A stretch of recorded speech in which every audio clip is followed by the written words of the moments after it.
পরিচিত, আমার আপনার পরিচিত 501 নম্বর রিসোর্টের মালিক যিনি, মানে রুমের মালিক যিনি, সোনারগাঁও হোটেলের, তিনি ইতিমধ্যে ঘোষণা করলেন হাদির মধ্যে অনেক প্রতিভা আছে।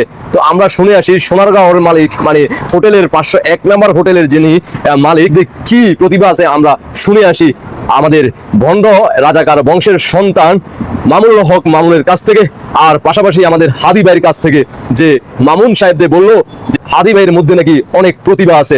দুটোটাই আমরা শুনি, দেখতে থাকুন আর দেশবাসীকে একটু দেখার সুযোগ করে দিবেন, দেখতে থাকুন। ওসমান হাদিকে হত্যা করে বাংলাদেশকে ভয় পাইয়ে দিতে চেয়েছিল, তারা যদি একটি বার্তা পায়,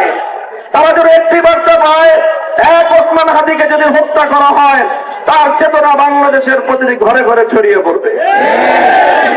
আমি সেই প্রত্যাশা ব্যক্ত করি।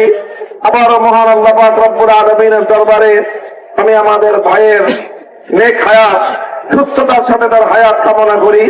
এবং এই জন্য আমি সকলকে বলবো, আমাদের সবচেয়ে বেশি আল্লাহর কাছে দোয়া করা দরকার, এবং প্রয়োজনে সাদাকা করে করে আমাদের ভাইয়ের পক্ষ থেকে আল্লাহ যেন সাদাকার বিনিময়ে আমাদের জাতির উপর থেকে এই বিপদকে আল্লাহ পাক দূরে সরিয়ে দেন, এবং তিনি যেন সুস্থ হয়ে আবার আমাদের মাঝে ফিরে আসেন।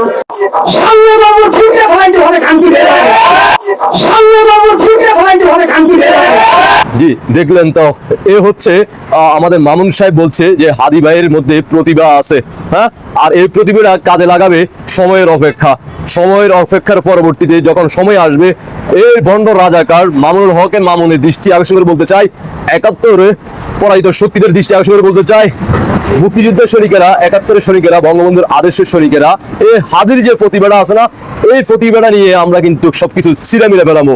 তো তোমার কি সেই জিনিসগুলো কি ঠিকঠাক আছে কিনা, আর এগুলো ঠিকঠাক করে রাখো, হ্যাঁ। আর তোমার সাথে যারা ওই যে আমাদের ভাবিরা আছে আর কি, তাদেরকেও কিন্তু এগুলো ছিঁড়ামিড়া ফেলানো হইব, হ্যাঁ। ইনকলাব জিন্দাবাদ, পাকিস্তান জিন্দাবাদ, জয় বাংলা করে দেওয়া হবে। একটু অপেক্ষা করো, বাংলার মানুষ বুঝতে পারছে যে তোমরা খাঁটি রাজাকার। আল্লাহ হাফেজ।